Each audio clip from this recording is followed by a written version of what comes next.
Muy buenas tardes. ¿Se me oye o no se me oye? Un momentillo. Si me podéis escribir por el chat, bienvenidos. Si me podéis escribir por el chat si se me oye o no se me oye, porque esto me da señal. Espero que sí, que se me oiga. Que otras veces no se me escucha. Y nada, aparte de eso, pues muchísimas gracias por los seguimientos. Muchísimas gracias también por... Voy a encender esto de aquí. Esto. Pues muchísimas gracias por el apoyo y tal y todo eso. y nada, bueno, vamos a hablar hoy de un avión bastante especial. Y de un avión además que normalmente se le ha afeado un poquito desde ciertos sectores el hecho de ser un avión bastante cinematográfico y ser un avión que quedaba muy bien, digamos, en vídeo, en fotografía. Sin embargo, el avión en cuestión, el Grumman F-14 Tomcat, en mi opinión, aparte de que yo sea uno de mis aviones favoritos, el hecho es que una vez que repasas la técnica y el diseño del avión y el desempeño que ha tenido este avión a lo largo de los años que ha estado en servicio, sinceramente no hay motivos ni razones para pensar que no sea un avión realmente bueno. Y ahora lo vamos a ir desgranando en el directo. Os lo voy a ir explicando un poquito, para que veáis realmente a qué me refiero con el hecho de que este avión ha sido realmente extraordinario. Y, y ya digo, particularmente para mí, personalmente, es un avión que me gusta muchísimo el diseño, la línea. Estéticamente es un avión que queda muy bien en fotografía y en vídeos, pero repito que es un avión realmente poderoso, muy capaz en el combate aire-aire, cosa que siempre se ha criticado mucho, que si el avión tal, que si el avión cual. No. El avión tenía un desempeño realmente muy bueno en combate aire-aire. No tan bueno, quizá como los mejores en su puesto, pero un desempeño notable. Y bueno, ya sin más dilación y preámbulos, vamos a empezar ya con el directo. Por supuesto, lo que estáis viendo ahora mismo en pantalla no es el F-14 Tonka. Este avión es el F-4 Phantom que la Marina estadounidense, la Navy, estuvo utilizando durante la guerra del Vietnam. Y bueno, ya sabéis que el F-4 Phantom tuvo varias versiones, muchísimas. Fue un avión además bastante exportado. España tuvo también algunos modelos, creo que el F-4E. Pero el hecho, o el F-4C era, el F-4C me parece. El hecho del F-4 Phantom es que era un avión muy rápido, muy poderoso, pero que en el combate aire-aire pues no tenía nada que hacer contra los MiG en un dogfight, ¿no? En un combate cerrado. Al principio, además, con un error monumental por parte de los militares estadounidenses de no dotarle al F-4 Phantom de un cañón con ametralladora. Muy buena Fuente del Cierzo y buena Betty, muy buena. El hecho es que el avión, pues su desempeño, ya digo, en el combate aire-aire pues no era todo lo óptimo que debía de ser, y de hecho hay un ratio ahí de bajas bastante importante en la guerra del Vietnam. Concretamente me voy a centrar porque, bueno, el F-4 Phantom tuvo luego varios sucesores, ¿no? Pero me voy a centrar concretamente en los de la Marina, porque, ya digo, el F-14 Tomcat era un avión exclusivamente para la Marina. Entonces, el tema está en que el F-4 Phantom, bueno, pues dio bastantes problemas en algunos aspectos. Es verdad que era un avión muy rápido y muchas de las veces el combate, el F-4 Phantom lo resolvía por potencia. O sea, el piloto al final se veía obligado a tener que escapar y por lo tanto, bueno, pues el piloto ponía pies en polvorosa con la potencia enorme que tenían esos motores. Luego otro problema que tenía también este avión es que la estela que dejaba de gases era bastante visible, y sobre todo los radares eso lo detectan muy bien. Entonces era un avión fácilmente detectable a muchas millas de distancia, y eso pues lo hacía vulnerable, sinceramente. Entonces, bueno, la la Marina estadounidense entonces, la Navy, pues propone un concurso en el que, bueno, ellos van buscando un relevo para este avión y para el A4 Skyhawk, que también lo utilizaba la Marina. Y bueno, ahí en ese programa aparece un avioncito que lo habéis visto en la presentación, que es el Douglas F-6D Missiler. Básicamente era una plataforma de lanzamiento de misiles. No es un avión caza propiamente dicho, ni un avión de escolta. En este caso es una plataforma de lanzamiento de misiles simplemente y llanamente para proteger a los buques de guerra de posibles bombarderos. Punto. Ni que decir tiene que simplemente fue al final se quedó en un boceto, ¿no? Digamos, en un esquema o en una... particularmente en un... eso que estoy diciendo, vamos, en una idea, ¿no? Y en un concepto. Sin embargo, bueno, la Marina entonces, la Marina y la empresa se fijan en este avión, en el F-111. El F-111 Aardvark, o traducido al español sería algo así como oso hormiguero. Este avión es un avión que alcanza el Mach 2.2 de punta. Era la velocidad teórica, realmente nunca llegó a alcanzarla por motivos de que había que proteger un poquito el fuselaje del desgaste y demás. Era un avión bastante complejo y complicado, entonces nunca llegó a superar o a llegar a esos 2.2 teóricos. Siempre se quedaba un poquito por debajo. Un avión, como veis, bastante particular. Una cabina totalmente revolucionaria porque el piloto y el oficial de reconocimiento o el oficial que se encargaba de radares, sistemas y demás se sentaba a la derecha del piloto y el piloto pilotaba a su izquierda. Un avión muy pesado, muy grande, que al final desempeñó una mejor labor casi al final de su vida operativa, cuando en la guerra del Golfo este avión concretamente pues se le dotó de sistemas de antirradares, ¿no? Bueno, de guerra electrónica era lo que quería decir, de sistemas ECM, que es como se denomina. Y esos sistemas de guerra electrónica lo que permitieron a los aliados es que los bombarderos de los aliados luego pudieran pasar por un pasillo que iban dejando este avión concretamente, en su versión F-111 Raven, que se llamaba. Y lo que hacía era eliminar los sistemas de radar del enemigo, o cegarlos, en una palabra, para que no pudieran detectar el resto de aviones de la coalición que avanzaban hacia el objetivo. La Marina se fijó en este avión por una serie de características, entre ellas las alas de geometría variable. Las alas de geometría variable, que no era un concepto totalmente nuevo ni novedoso, pero que ya sí se estaba experimentando a gran escala a finales de los años 70 a finales de los años 60 y principios de los 70. Este avión, el F-111, tenía alas de geometría variable. Os voy a enseñar un esquemita. Aquí lo vamos a ver mejor.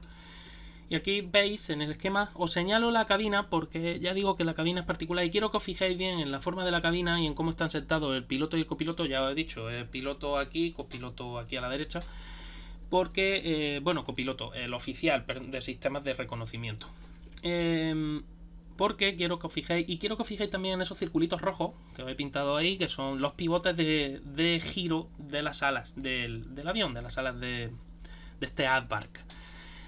El tema está en que, como veis, el fuselaje del avión, lo que es propiamente la estructura central del avión, es bastante estrecha. Sí es verdad que tiene aquí una zona un poco más ancha, hace como una especie de hombros, ¿no? Y lo que conforma es básicamente buscando mayor superficie de sustentación para cuando el avión, aunque tenga las alas retraídas, tenga la suficiente sustentación como para poder moverse y poder hacer algún giro, pequeño giro que no sea de muy alta Gs. De todas maneras, ya digo, este avión era muy pesado, era muy grande y era un avión poco maniobrable, y en el combate aéreo, en el combate aire-aire, era totalmente inútil intentar luchar con este avión. Al final el avión quedó como en tareas de reconocimiento, bombardeo, pero sobre todo donde mejor funcionó fue precisamente en la guerra electrónica, o la guerra, ya digo, sobre todo ese tipo de guerra no convencional. El avión, como veis, ya digo, quiero que os fijéis en eso, concretamente en la forma de la cabina, porque el avión además tenía muy mala visibilidad. El piloto estaba sentado de una manera alto y retrasado y realmente no podía ver bien la pista.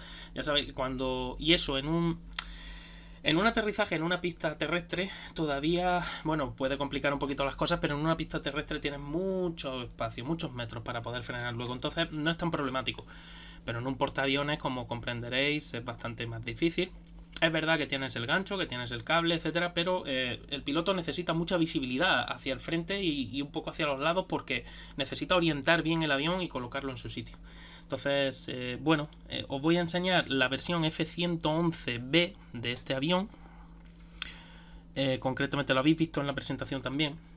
Aquí lo tenéis intentando hacer un apontaje, que es como se llama el aterrizaje en un portaaviones, pero realmente pues no era un avión preparado para ello, y de hecho hubo muchos problemas en ese sentido, así que al final pues tuvieron que descartar también esta opción. Además de que, ya digo, las prestaciones del avión no eran suficientes, porque hay que decir que la Marina estadounidense buscaba un avión de ataque aire-aire, sobre todo un avión de intercepción. Un interceptor, por definición, es un avión que utiliza su velocidad, una alta velocidad, además se supone que puede sostener esa velocidad durante varios minutos, y intercepta al objetivo y una de dos, o lo derriba o le insta a que abandone la zona y el objetivo se va. Normalmente se utiliza para evitar que los bombarderos lleguen demasiado cerca a un sitio que haya que proteger.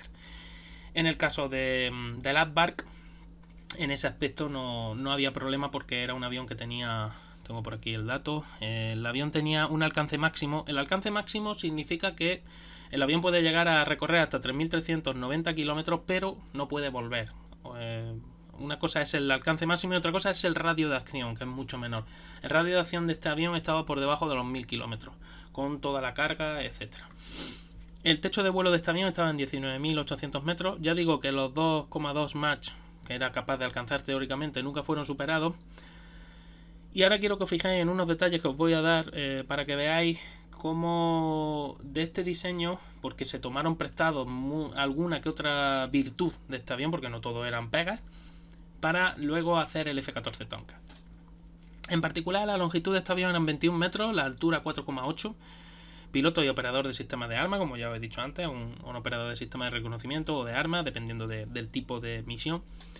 La envergadura del avión, la máxima envergadura, es decir, con las alas totalmente abiertas, era 21,3 metros. Con las alas en flecha máxima, es decir, con las alas totalmente retraídas, 10,34 metros. La superficie alar, el máximo con la flecha máxima está en 51,1. Y la flecha mínima, es decir, con las alas totalmente abiertas, las alas abiertas estaban en un ángulo de alrededor de 20 grados aproximadamente. 60,9 metros cuadrados. Por cierto, Ripolle, pues muchísimas gracias por seguirnos. Como dice Charlie en su canal, pasa al fondo que hay bebidas, hay picoteo y hay cositas. Muy buena siempre al norte. Las zapatillas de una madre vuelan muy bien. Son ese caso como cuando le preguntan a un ingeniero aerodinamicista cómo puede ser que la abeja con esa forma sea capaz de volar también. Bueno, pues las zapatillas de una madre también vuelan muy bien, no hay que provocarlas. El techo de vuelo de este avión del Aardvark, que es 19.800 metros. La carga alar, y quiero que os quedéis con esto, la carga alar con la flecha mínima, es decir, con las alas totalmente abiertas, es de 586 kilogramos por metro cuadrado. La carga alar es un concepto que divide el peso del avión en régimen operativo entre la superficie, entre los metros cuadrados que ocupan esas alas. Entonces salen X kilos por metro cuadrado. Y lo que nos indica realmente este numerito, cuanto menor sea, mayor agilidad y mayor ligereza va a tener el avión. Es decir, sí, mayor agilidad, lo he dicho bien. Mayor agilidad el avión para poder hacer maniobras más cerradas, etcétera, aunque vaya con mayor carga.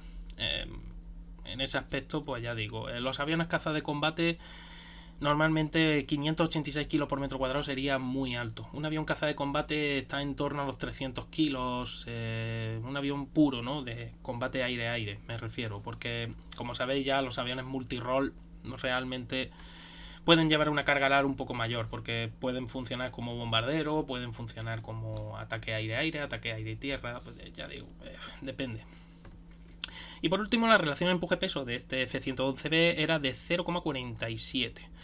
Una relación muy baja, sinceramente, porque un caza de combate también, de nuevo, suele tener relaciones de 1,1, 1,15 e incluso superiores en algunos casos. Entonces, realmente este avión no valía para lo que la Marina de Guerra quería, que era el tema era que el avión interceptor de bombarderos, que esos bombarderos rusos ya se sabía que llevaban misiles antibuque y eran muy peligrosos y podían lanzarlos a una distancia superior a 50 millas. Entonces, había que tenerlo presente.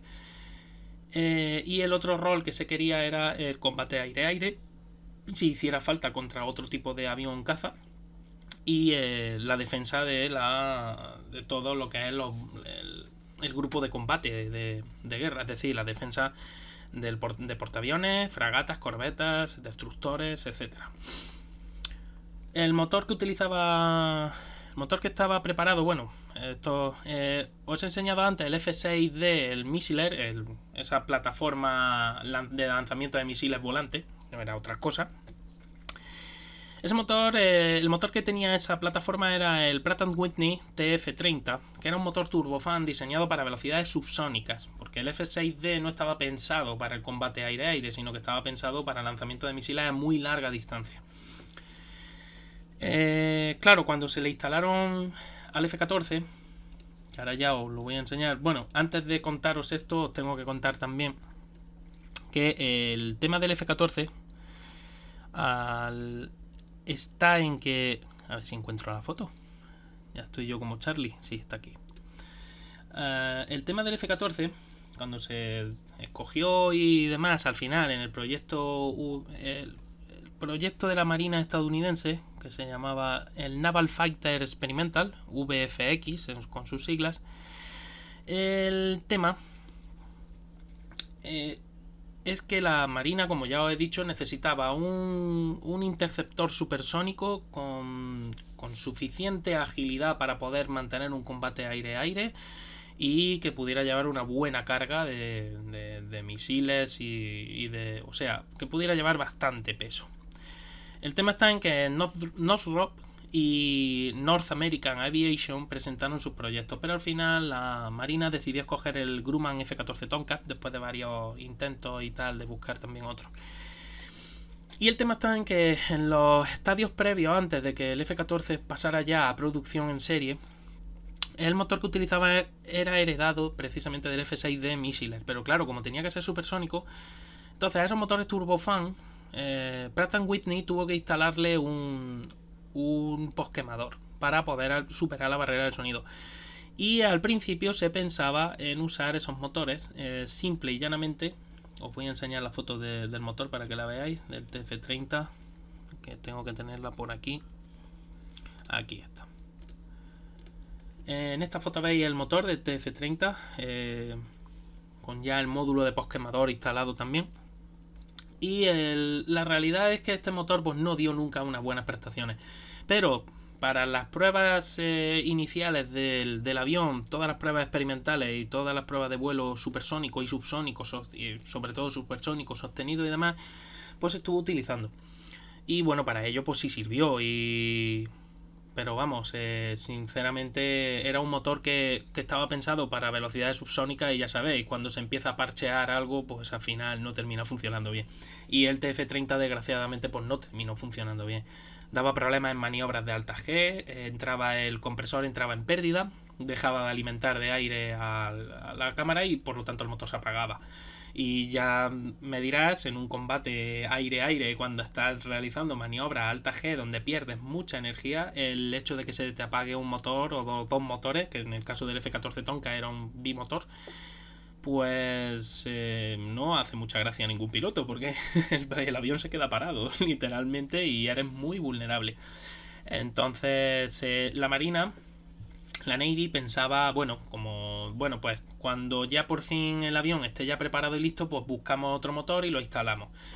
¿Cuál fue el problema? Pues que el gobierno de los Estados Unidos, el secretario de Defensa entonces, hizo así con la tijera a los fondos que estaban destinados a la Navy. Y el F-14 tuvo que debutar con el famoso motor, el TF-30 de Pratt & Whitney. Es verdad que se le hicieron una serie de mejoras, se hicieron una serie de historias y se le pidió a los pilotos encarecidamente que no superaran 6,5 Gs en maniobra sostenida, en giro. Un avión que pretende luchar contra los MiG-23, MiG-25, tenía que luchar con el Su-22, con el Sukhoi 22 y contra, bueno, y luego ya contra aviones más avanzados como aparecieron el MiG-29, que tenía una maniobrabilidad muy alta, el Sukhoi 27, que es un avión de muy alta maniobrabilidad, lo iba a tener muy complicado, solo no pudiendo superar la 6,5 G. Muy buena Innopit, te había leído antes, lo que pasa es que quería terminar la explicación. Y el tema está en que, bueno, al final, luego en los años 80, por fin pudieron cambiar el motor, introducir el F-110 de General Electric, y ahí la cosa cambió bastante. El avión dio bastantes mejores prestaciones. Como dato, diré que estos motores, sabéis que los motores de aviación, al contrario que en un motor térmico de calle, la potencia normalmente no se da en términos de potencia bruta, ¿no? Sino se da en términos de empuje nominal. El empuje nominal de este motor, el empuje en modo de funcionamiento subsónico o normal, era de 47,8 kN, 47.800 Newton, que si lo dividís por aproximadamente por 10 no pasa nada, o sea, un newton viene a ser 9,82 kilogramos, así, perdón, 9,82 newton, lo he dicho al revés, viene a ser un kilogramo. Pues si esa cantidad la dividís por 10 no vais a cometer un error enorme ni va a pasar nada. Entonces tendríamos 4.780 kilogramos de empuje, kilogramos de fuerza. Y en modo de posquemador serían 82,3 kilonewton o 8.230 kilogramos de fuerza. Realmente insuficiente, porque ya digo que el avión, el F-14 Tomcat, a pesar de que era un poco más pequeño que el F-111, sigue siendo un avión muy grande. Y ya, pues, hablando del Tomcat y por qué es tan extraordinario, que eso ahora ya os lo iré explicando un poquito mejor, pero quería que vierais un poquito la evolución de cómo se llegó al diseño del Tomcat. Cómo se empezó partiendo del F-4 Phantom, partiendo de todos los errores que se cometieron en Vietnam, tanto con el diseño del F-4 Phantom como las técnicas, etcétera. Pues todo ese aprendizaje se utilizó para diseñar el F-14 Tomcat por parte de la Grumman. Y en el caso del Tomcat, aquí esta es una foto ya del modelo de producción. No tengo una resolución mejor, eso sí os pido que me disculpéis. Lo que quería era que vierais cómo están esos trabajadores ensamblando, ¿no? O comprobando, exactamente no sé lo que están haciendo, pero me imagino que sí, que será o ensamblando o comprobando paneles. Para que veáis el tamaño del avión, el tamaño en comparación, ¿no? Con el en comparación con el tamaño de una persona. Mira, Innopit os pone la cifra exacta para que lo tengáis de la aceleración de la gravedad. Así que eso sí, además normalmente como aquí estamos hablando de manera coloquial y para que la gente, bueno, pues pueda hacer el cálculo rápidamente, pues tampoco vas a estar dividiendo por la cifra exacta. Entonces dividir por 10 tampoco te va a suponer un error tan grande y tan monumental, y menos en una charla como esta coloquial, que tampoco estamos calculando absolutamente nada. Ya digo, es para que veáis el tamaño real del avión, es bastante grandote. Ya digo, el Aardvark es un pelín más grande, pero bueno, para que os hagáis una idea. El avión, para que lo sepáis, la longitud 19,1 metros, un metro menos de longitud que la que tenía, bueno, un metro no, 2 metros menos que el Aardvark. El Aardvark es 21 metros, el Tomcat 19,1.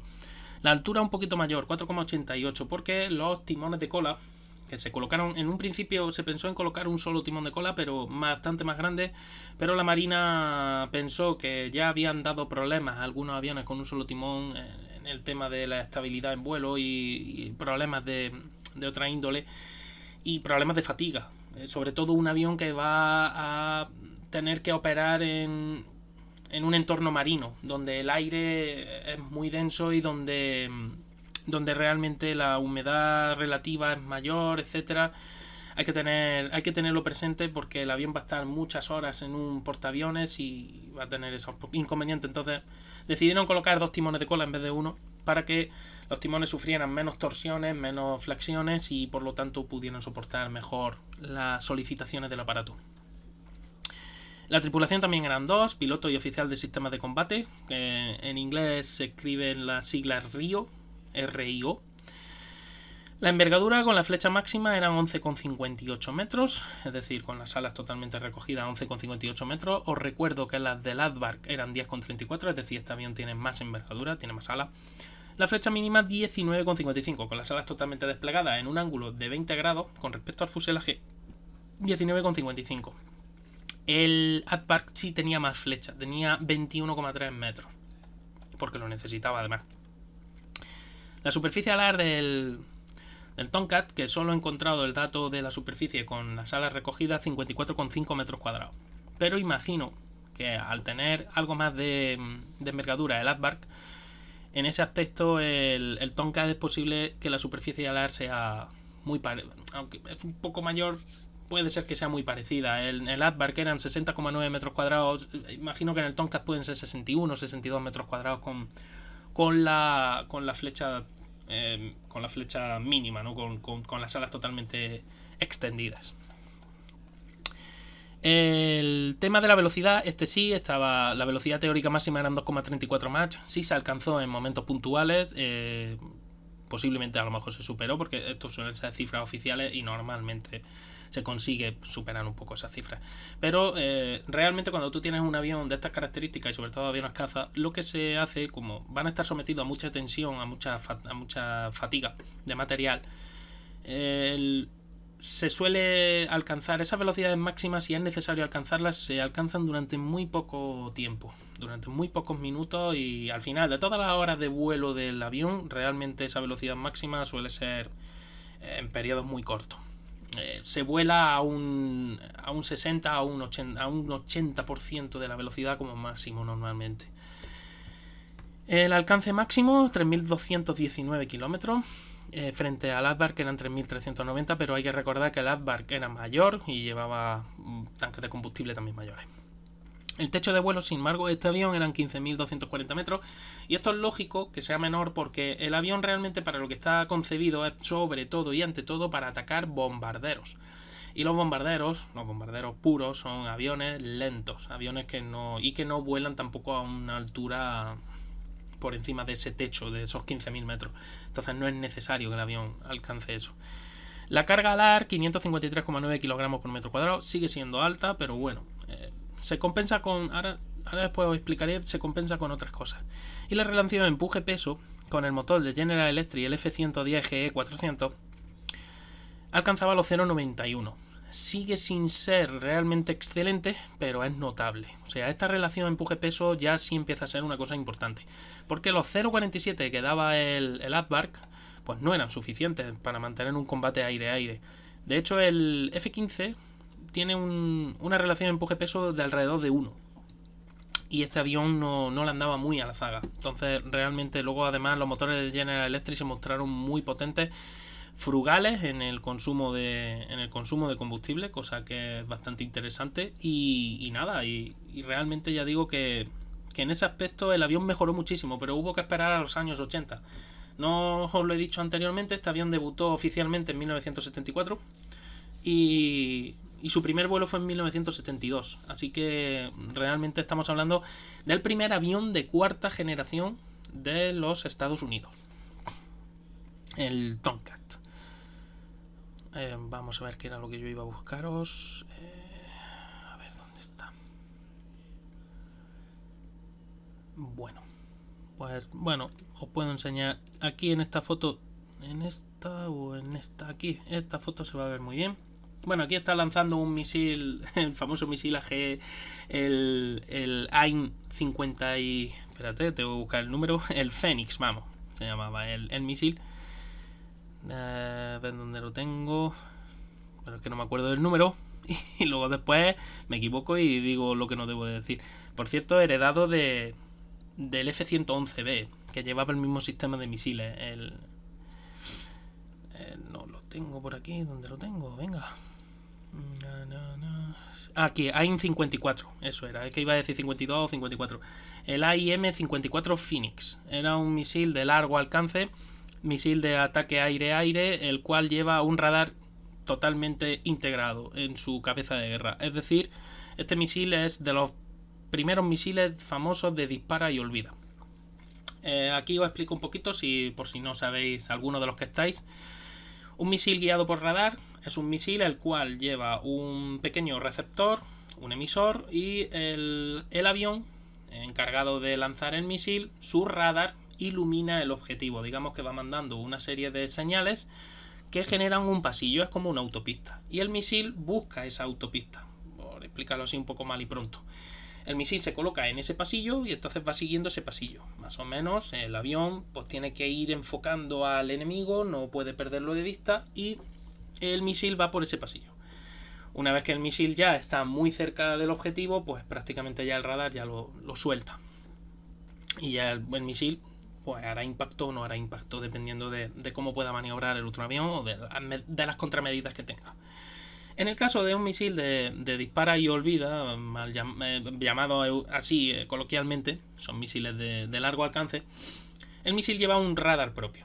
Entonces el avión, de nuevo, el avión enfoca al objetivo. El avión le manda los datos al misil. El misil entonces, una vez que se activa, que se acciona y se arma el sistema, el misil se suelta.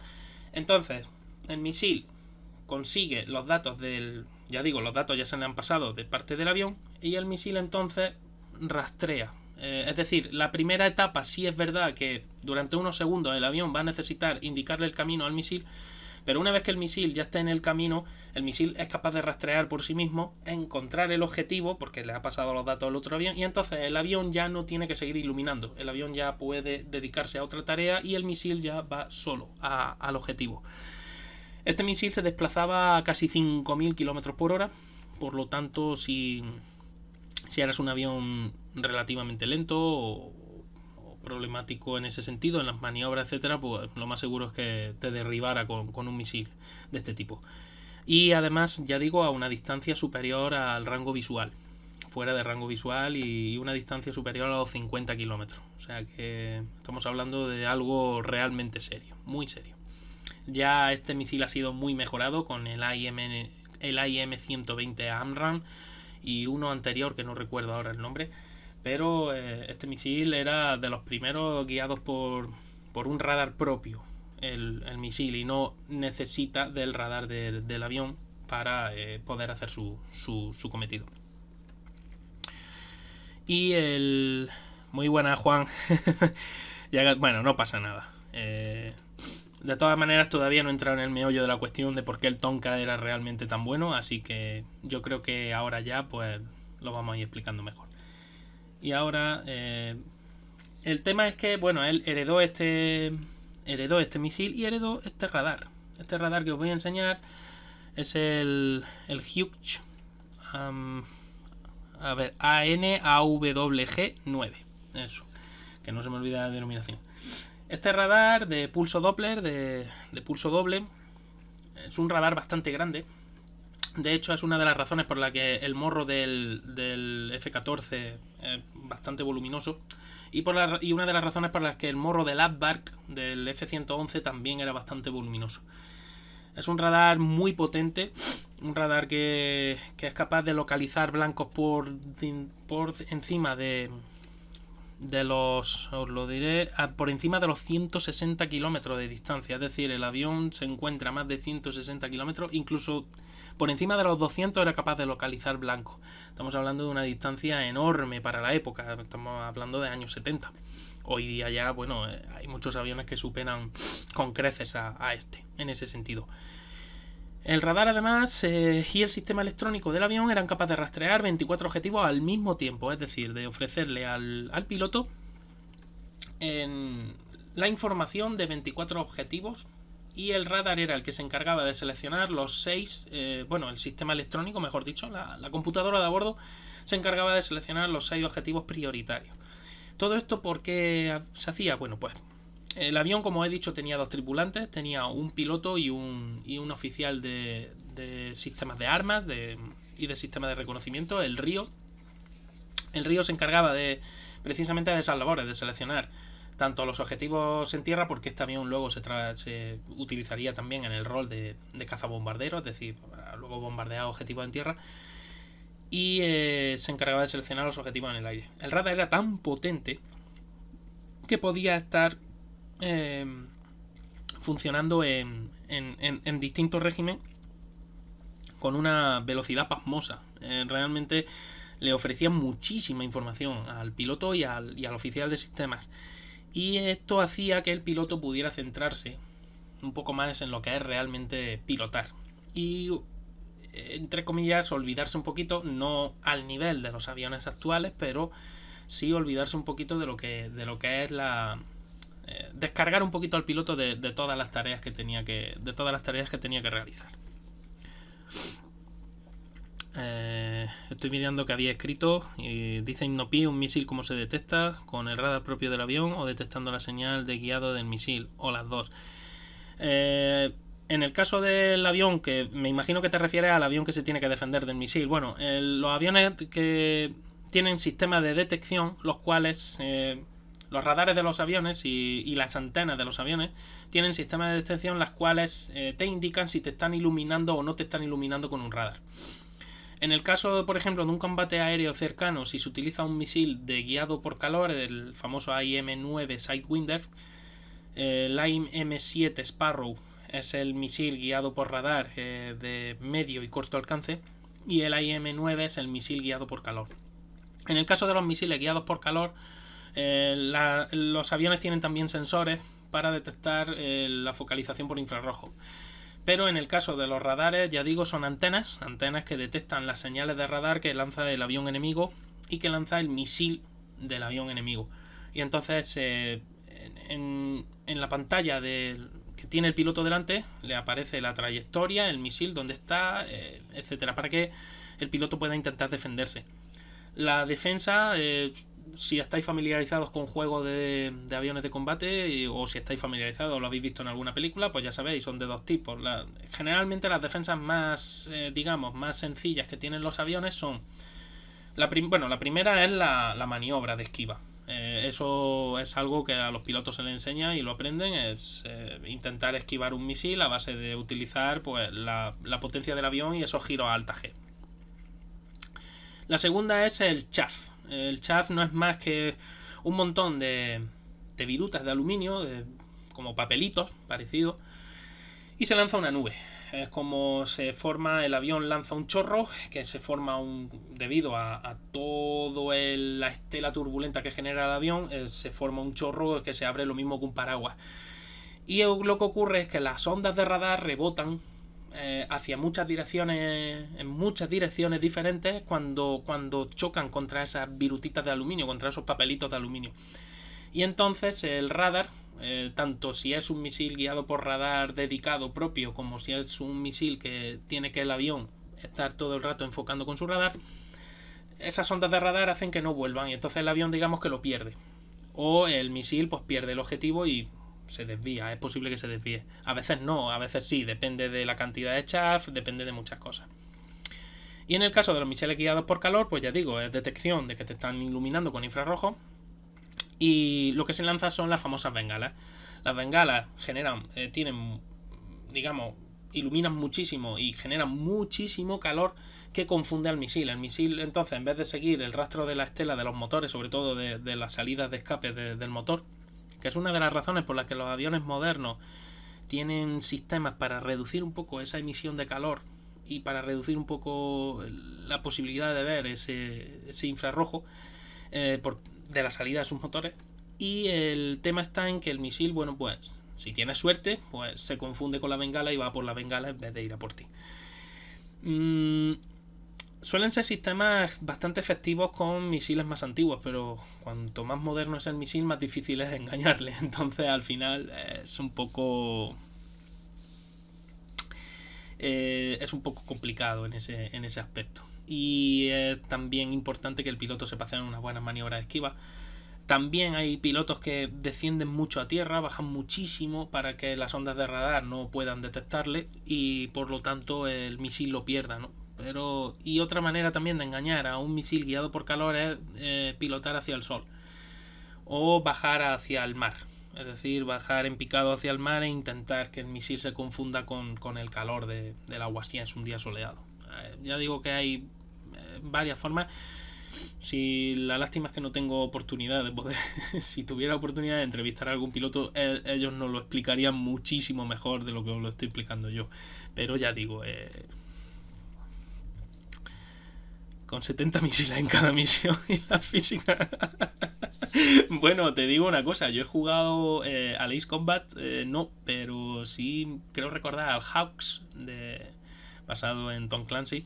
Y eso era horroroso porque llevaba una carga de 70-80 misiles. O sea, puedes invadir un país y que directamente y cargarte a toda su fuerza aérea de algunos países. Porque vamos, es impresionante. En fin, el tema, bueno, ya os digo, el tema es ese, ¿no? En la guerra electrónica los aviones tienen también contramedidas, todos disponen de contramedidas, unas mejores, otras peores, unas más sofisticadas, otras menos, y bueno, es un poco el juego del gato y el ratón, ¿no? Cuando mejoran las medidas de ataque, pues las contramedidas hay que mejorarlas. El tema del Tomcat es que, bueno, es un avión, como os he enseñado antes, como he dicho antes, bueno, aquí os quería enseñar, esta es eso que sale, ¿no? Que veis que sale del morro, es la toma para repostar en vuelo. Ya sabéis que los aviones de carga, los aviones cargueros que llevan la carga de combustible, ¿no? Para que estos aviones puedan repostar, porque los aviones caza de combate sí, son aviones muy rápidos, son aviones muy ágiles, pero consumen mucho combustible. Y no solo ya que consuman mucho, es que son aviones que al desplazarse tan rápido pues y no tienen la capacidad de carga de combustible de otros aviones, pues al final, si quieres mantenerlos en el aire y no quieres que tengan que volver, pues tienen efectivamente siempre al norte aviones cisternas, correcto. Pues que no me salía la palabra. El tema está en que el avión pues tiene que repostar en vuelo. Bueno, pues lo hacen mediante ese artilugio. Ahí lo habréis visto seguramente, unas mangueras que se sueltan, llevan como un cesto. Ese cesto lo que hace es orientar para que entre realmente donde tiene que entrar. Tiene forma troncocónica, entonces al final la toma de combustible tiene que entrar sí o sí en el sitio. Son maniobras un poco complicadas, pero bueno, todos los pilotos pasan por ello. Pilotos de este tipo me refiero. Y se hace básicamente pues para poder mantener, si hay que mantener una patrulla durante bastante tiempo, pues necesitáis cargando de nuevo ese avión, ¿no? Y poder mantenerlo en el aire. Ripolle, la primera vez que participa, ¿cuánto tiempo de reacción tiene el piloto? Porque parece que desde el lanzamiento de un Sidewinder, por ejemplo, sean muy pocos segundos. Y de hecho son muy poquitos. El lanzamiento de un Sidewinder se hace en un rango visual. Lo mismo que el lanzamiento de una IM-7 se hace también dentro del rango visual. Y dentro del rango visual estamos hablando de como mucho 10, 15 kilómetros. No, cuando me refiero al rango visual me refiero a esa distancia.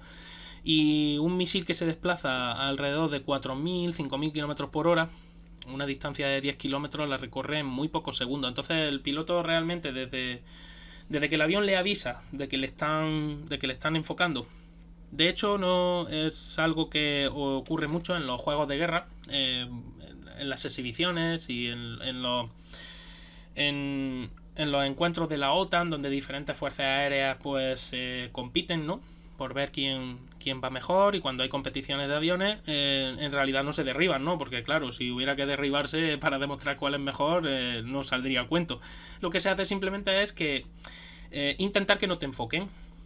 En el momento en el que tu avión o el avión del contrario, porque lo estás iluminando tú, pues pite la señal de que te han enfocado, has perdido, ya estás derribado. Entonces se supone que ya en ese momento estás derribado y por lo tanto ya queda fuera de juego.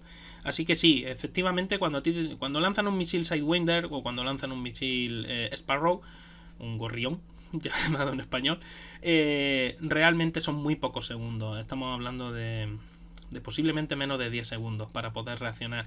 Y en el caso del lanzamiento del AIM-120 AMRAAM o del anterior Phoenix, que era el que utilizaba este avión, estamos hablando de que todavía tienes un poquito más de margen, pero tampoco mucho. No estamos hablando, o sea, tardo yo más en contar cómo se hace todo que lo que realmente tarda el misil en salir del avión y llegar al objetivo. Es cierto que los misiles Tomahawk son un poco precisos y que por eso tienden a lanzar mucho para ver cuál tiene suerte contra sus equivalentes rusos. Bueno, lo de la precisión o no, en el caso de los misiles de crucero o los misiles, como acaba de decir, los Tomahawks y demás, es más un tema de sistema de guiado y sobre todo del conocimiento GPS que se tenga del terreno. Y a veces pues eso, si la inteligencia no ha obtenido suficiente información, al final tienes el problema de que no puede guiar el misil correctamente. En el caso de aviones de combate, sobre todo, depende del sistema de radar y de la electrónica del avión. Porque el mismo Tomcat, por cierto, en sus labores de bombardeo, que al principio este avión no estaba diseñado a priori para ello, realmente funcionaba mejor que el F-15 Strike Eagle, que a priori el F-15 Strike Eagle era la versión cazabombardero, estaba a priori preparado para ello. Y sin embargo, las labores de bombardeo, este avión las realizaba mucho mejor porque su sistema de radar y su electrónica son mejores, son más potentes que las del F-15 y por lo tanto podía realizar esa misión mejor. La diferencia es que, bueno, este avión solo operaba para la marina y entonces, claro, el bombardea cerca de la costa, pero no puedes bombardear objetivos muy, muy adentro, porque el avión solo opera desde portaaviones, entonces no tienes esa oportunidad. Bueno, solo opera desde portaaviones, excepto la Fuerza Aérea iraní, que compró F-14 Tomcats y realmente operan desde tierra. O sea, no es que el avión tenga que operar exclusivamente desde portaaviones, pero en el caso de los estadounidenses lo usaban exclusivamente desde portaaviones. Dice Ripolle, un Fénix probablemente te lo lanzarían de frente, así que el tiempo volaría literalmente. Sí.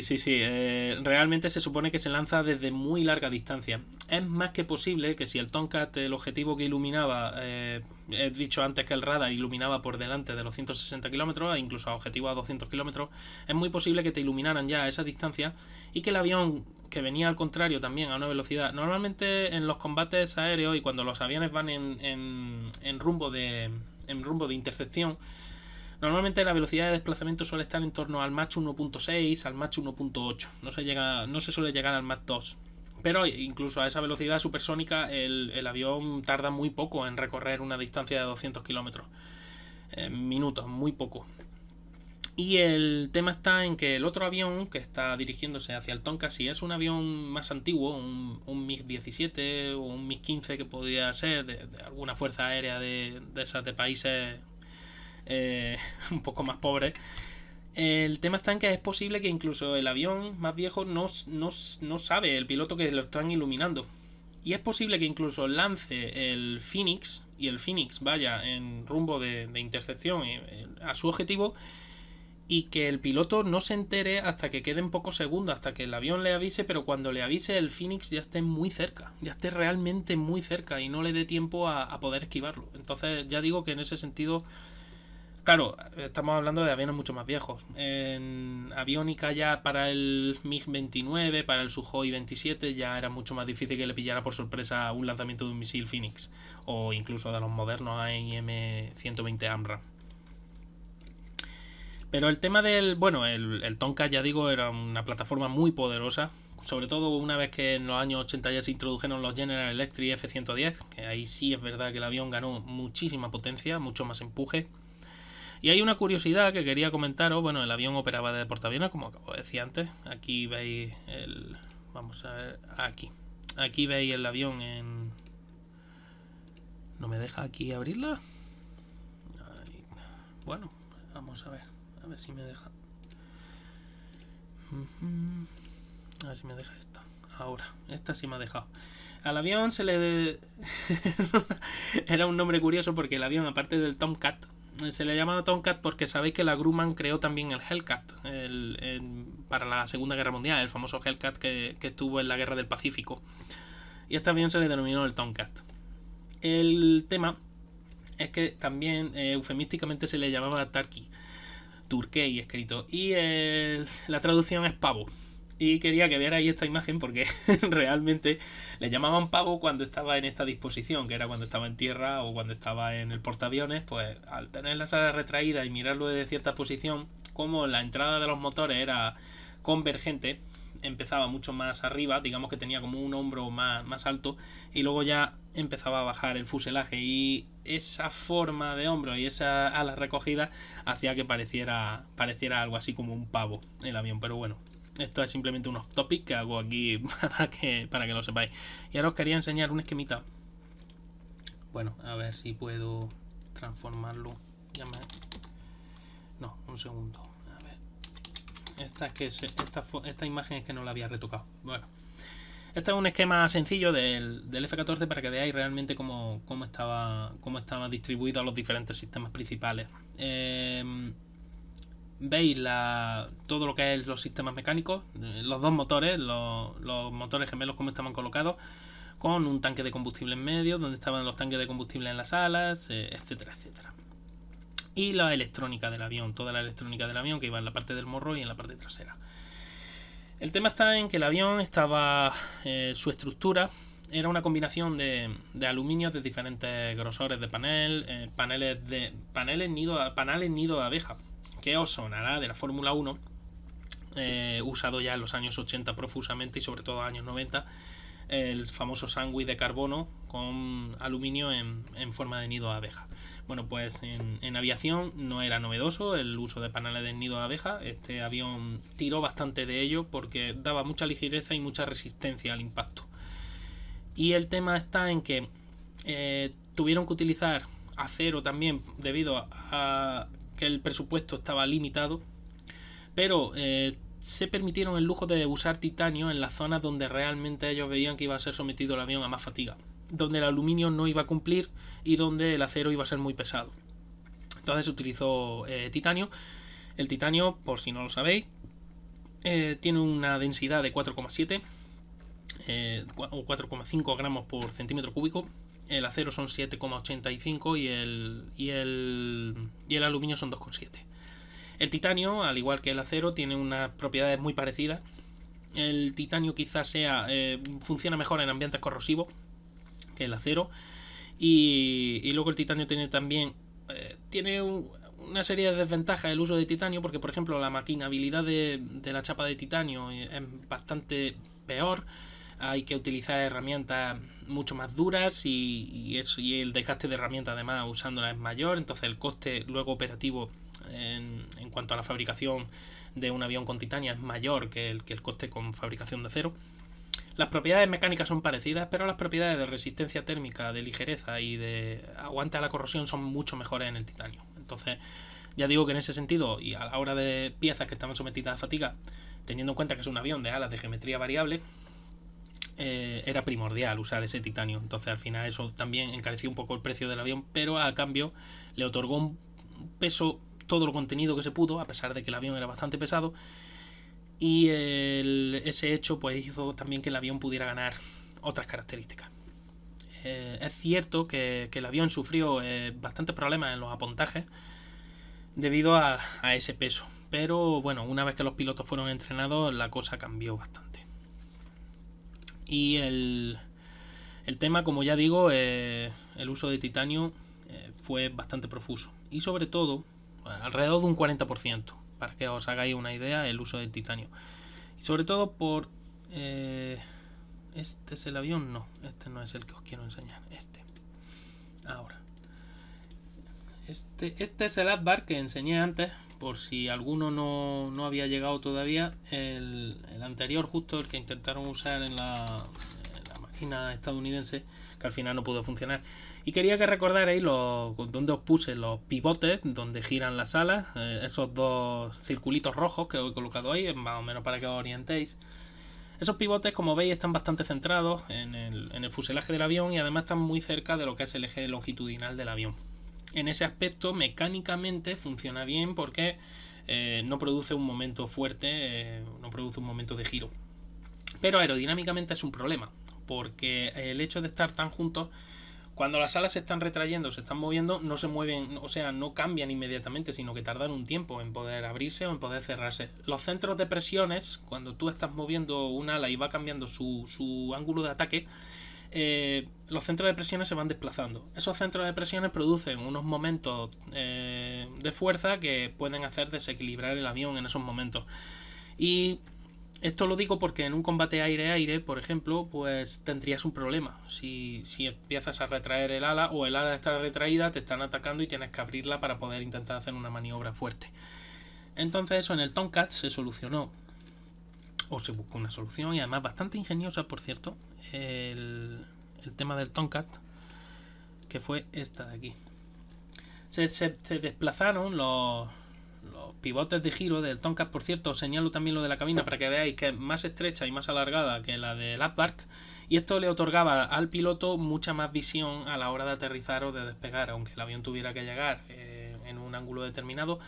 Pero el tema está en que le otorgaba más visión y por lo tanto manejarse con un avión pesado cuando tienes que aterrizar en un portaaviones es mejor que tengas toda la visión del mundo, toda la posible.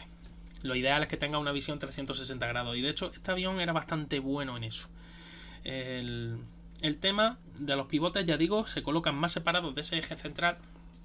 A priori podría ser peor por las torsiones que se pueden generar, por ese momento polar de inercia, pero el tema está en que se usó el titanio precisamente para eso, para otorgarle una mayor resistencia en esa zona y contener también los pesos. Mientras las alas se van moviendo, el avión, además, ahora después también os explicaré, tiene también otro truquito. Mientras las alas se están moviendo, o sea, vuelve a ocurrir lo mismo que os he dicho antes, va cambiando el centro de presiones, el centro de presiones se va desplazando. ¿Por qué ocurre eso? Lo vuelvo a repetir, porque cuando tú cambias el ángulo de ataque de un perfil aerodinámico, las fuerzas, las presiones que se generan, las mínimas y las máximas, van cambiando su máximo y su mínimo, y ese desplazamiento genera que ese centro de presiones se vaya desplazando y por lo tanto genere una fuerza de empuje, un momento, ¿no? Que se está generando también sobre ese ala y sobre el avión, por supuesto. El tema está en que al yo desplazar esos pivotes más hacia afuera, contrarresto esos momentos que me genera ese desplazamiento de centro de presiones. Y al final el avión es más manejable, más estable. Aparte había otro truquito, que no sé si lo apreciáis aquí, son como, veis que por delante de esos dos pivotes hay como unas líneas así dibujadas, como por delante del fuselaje, por la parte izquierda y la parte derecha, veréis que está como más difuminado. Esos son unas especies como de, digamos, como un pequeño perfil aerodinámico que estaba retraído cuando el avión se movía a alta velocidad, pero cuando el avión se movía a baja velocidad y en los aterrizajes se abría. Se abrían y lo que generaban era más sustentación. El avión, ya os digo que con respecto a un avión convencional, su fuselaje, solo su fuselaje, es decir, si le quitamos las alas, solo el fuselaje era capaz de generar un 40% más de carga aerodinámica que cualquier otro avión. Y eso es un tema que no es baladí, sobre todo cuando tienes un avión muy pesado, como era el Tomcat. Y en ese aspecto, estos aditamentos aerodinámicos ayudaban muchísimo a que el avión generara mucha más sustentación y tanto en maniobras de aterrizaje como de despegue pues fuera más sencillo para el avión poder obtener ese empuje, esa carga aerodinámica necesaria para mantenerse en vuelo y sobre todo para ayudarle luego en maniobras de alta G. Aparte, veis que en los pivotes, donde he dibujado los pivotes, un poquito más arriba veis que hay como dos cuadraditos. Muchas gracias Veintú por seguirme y nada, pásate al fondo que hay palomitas y hay refresco y hay de todo. Muy buenas, Darbío. Un momentillo. Pues sí, vale, de acuerdo. Perdón, que han venido a consultarme. Y nada, veis que hay como unos cuadraditos más oscuritos dibujados, que por cierto en las fotos los habéis visto también en esa zona. Bueno, pues más o menos en esa zona hay situados como, y además son pares, están colocados de manera simétrica alrededor del eje longitudinal del avión, hay como unas bolsas de aire. Y esas bolsas de aire están generando, digamos, una especie como de aerofreno. Ese aerofreno ayuda al avión a poder frenarse cuando esos aerofrenos que están, ya digo, colocados justo detrás de esos dos cuadraditos negros, se infla esa bolsa de aire y ese aerofreno hace que el avión pueda frenar de una manera mucho más eficaz cuando tiene que hacer un giro muy cerrado.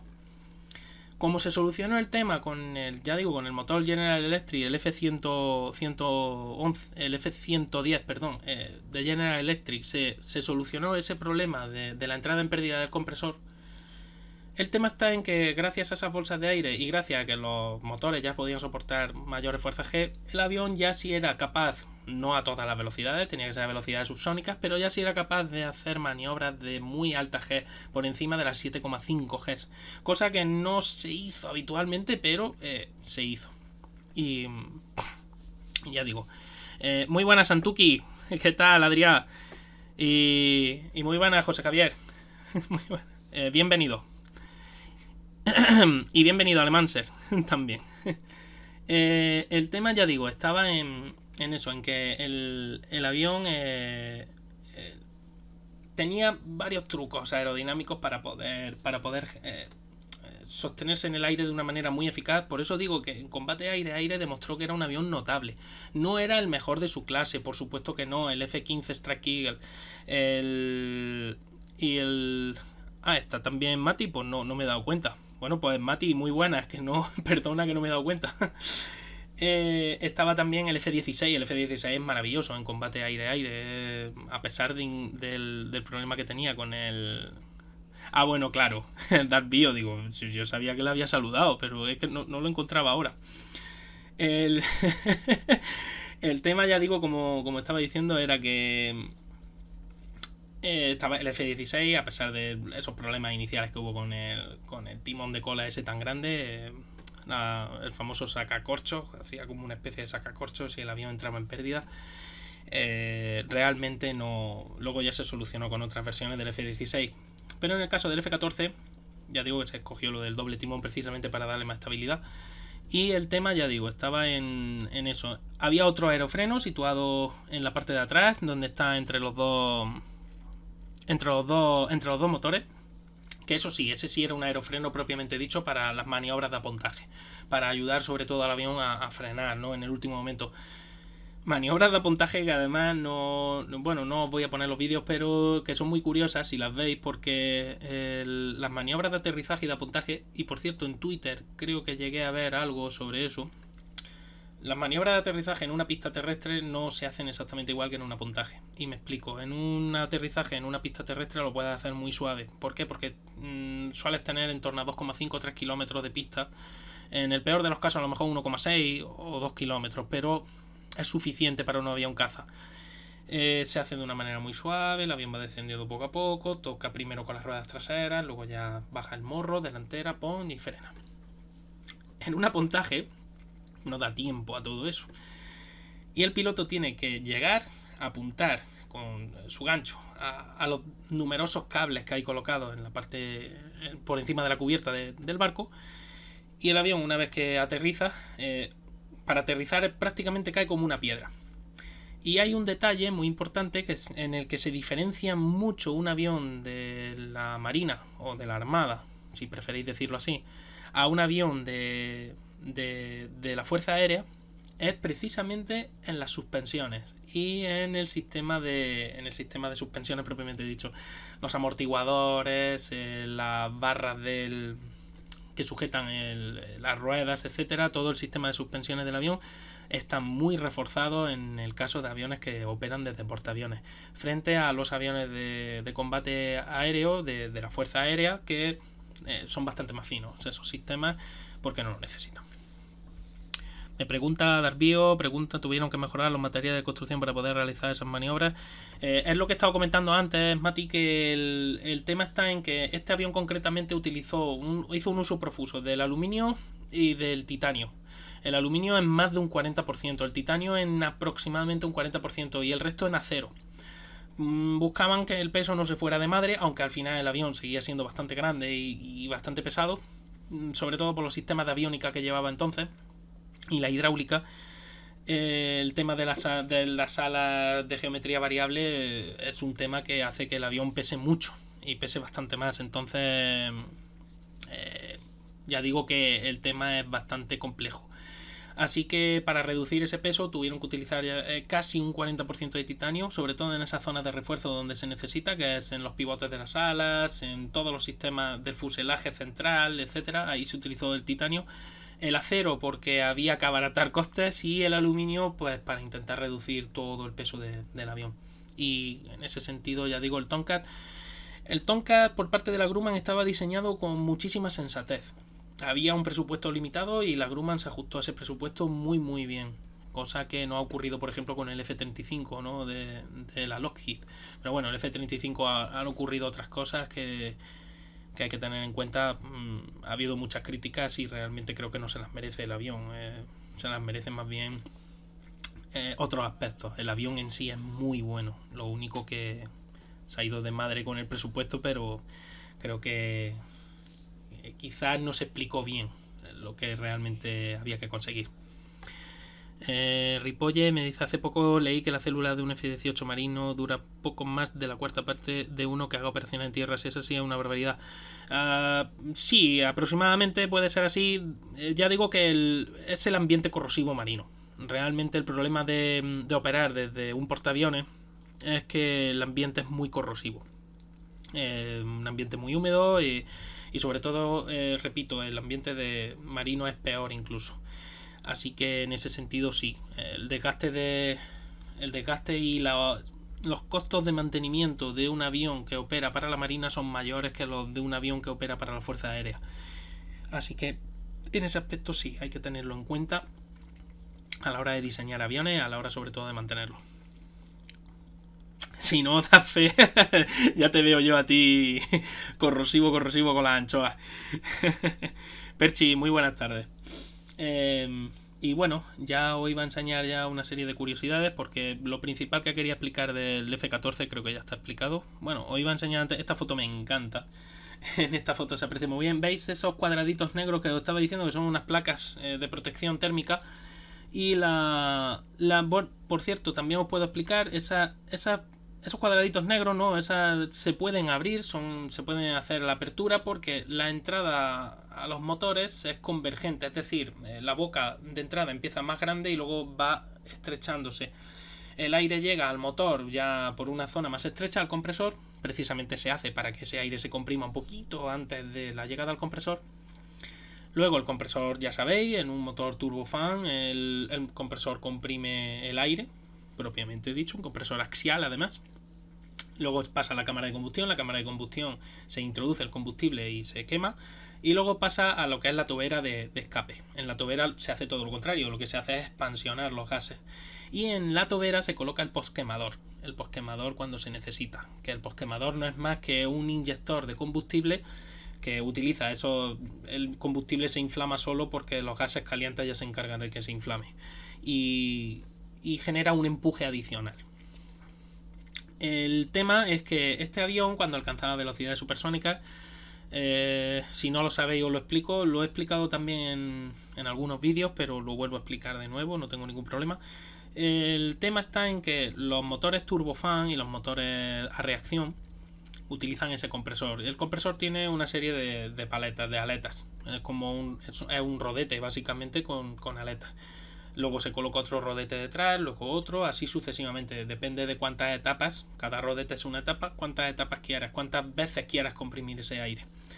En el tema de los aviones supersónicos hay un problema, y es que cuando el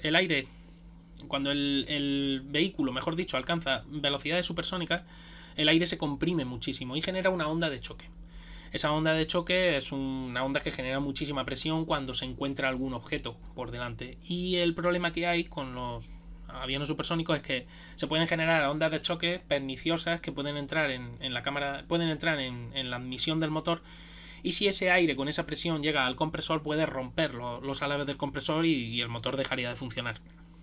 Entonces, para evitar eso, los aviones supersónicos lo que hacen es que la toma de aire puede tener un tamaño determinado, X, el que sea. A velocidades subsónicas no se hace absolutamente nada, se deja que el aire vaya entrando y con la misma forma convergente se consigue un poquito más de compresión. Pero cuando se alcanza la velocidad supersónica o transónica, puedes estar a lo mejor a 0.9 Mach ya, o antes de llegar al 1, el avión abre una serie de trampillas. Y esas trampillas lo único que hacen es aliviar un poco esa presión, es decir, hacer que la onda de choque se genere antes, no se genere después de haber entrado. Es algo así como voy a hacer que el aire choque o golpee antes con un objeto que sí sea capaz de aguantar eso. De hecho, aquí se utilizaba hidráulica, se utilizaban unos pistones que hacían bajar unas planchas que son las que hacen que el aire se desvíe un poquito. Va a entrar algo menos de aire, pero me viene bien porque el aire sigue yendo a velocidad subsónica y por lo tanto mi compresor va a funcionar mejor. Y así es como funciona en aviones supersónicos, no hay otra manera de hacerlo. Conforme más velocidad se va alcanzando, pues más se va estrechando esa entrada de aire para romper esa onda de presión y que se rompa antes de llegar al compresor y no cuando llega al compresor. Simple y llanamente. Y por eso tiene esas plaquitas de ahí que estáis viendo, son precisamente para eso, para que pueda abrir ahí esas plaquitas. Se abren para aliviar un poco la presión del avión.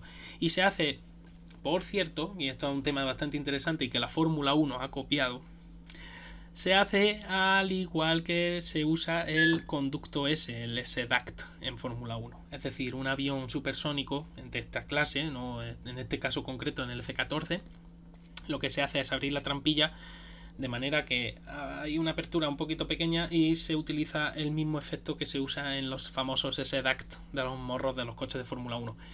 Cierto es que el aire que el Fórmula 1 tiene que desviar no va a velocidades supersónicas, en el caso del avión sí, pero se hace para que el avión no pierda o no genere resistencia aerodinámica, no genere mucha resistencia aerodinámica, para reducir esa resistencia, vamos. Las formas del Tonka no se os escapará tampoco, que son muy aerodinámicas, sobre todo el fuselaje, que por eso tiene esa forma que hace como dos canales adicionales aquí a los laterales de la cabina. Y eso precisamente no es un tema baladí, se hace para eso, ¿no? Y para que el fuselaje pueda generar más sustentación, precisamente se colocan esos aditamentos que veis, son como cuatro piezas con forma de gota de agua.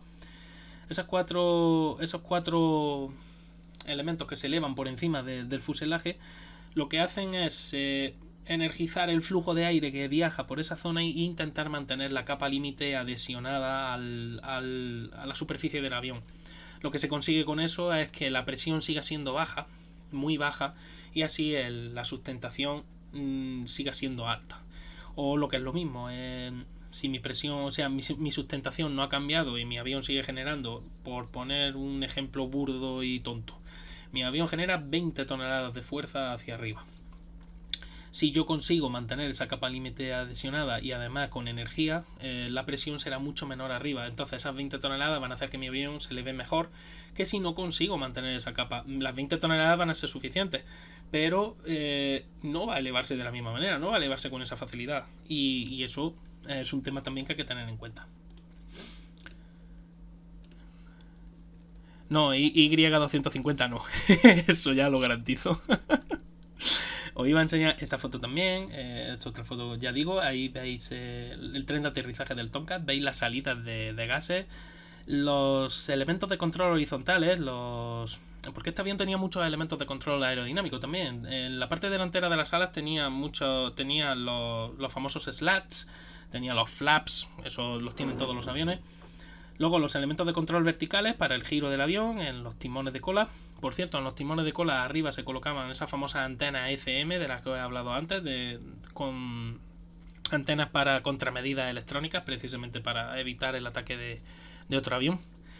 Y en el tema de los estabilizadores horizontales, pues muy grandes. ¿Por qué son tan grandes los aviones supersónicos? Precisamente por eso que os acabo de explicar antes, por las ondas de choque que se genera en el aire a alta velocidad. Entonces un elemento de control que sea más grande, que tenga más superficie, puede controlar mucho mejor ese aire que si el elemento de control es mucho más pequeño. Simple y llanamente, ya digo, es control de la aeronave y que no se vaya, que no se pierda ese control. A ver, he estado buscando y ya, pues bueno, curiosidades que os puedo enseñar del Tomcat. Aquí tenéis el sistema de radar. Esto es una pantalla de radar típica del F-14, donde aquí se podían marcar tanto objetivos terrestres como aéreos, dependiendo de cómo estaba funcionando o en qué modo estaba funcionando. Un sistema más poderoso incluso que el del F-15, ya os he dicho. Durante la guerra del Golfo estuvo trabajando con los bombardeos muchísimo mejor, de una manera mucho más eficaz que la del F-15 Strike Eagle, a pesar de que el F-15 Strike Eagle estaba preparado para ello exclusivamente, y este avión no. Este avión, los roles que cumplía, como dije al principio, son de intercepción de bombarderos sobre todo, e intercepción de amenazas para el grupo de la Marina de Guerra, es decir, pues para los buques que acompañan a los portaaviones, corbetas, fragatas, etcétera. Pues para protección de todos ellos y también para combate aéreo, pues con aviones que la Marina sabía que se podían encontrar en alta mar. Difícilmente se iban a encontrar con un MiG-29 o con un Sukhoi 27, pero sí podían encontrarse con MiG-23, con otro tipo de aviones también de alas de geometría variable, etcétera. Pues había que enfrentarse a ellos con la mejor de las garantías. Y aquí os voy a enseñar la cabina de mando desde un lateral. Aquí, como veis, se coloca el oficial de sistemas de combate, el Río, que va detrás del piloto, que va en la cabina delantera.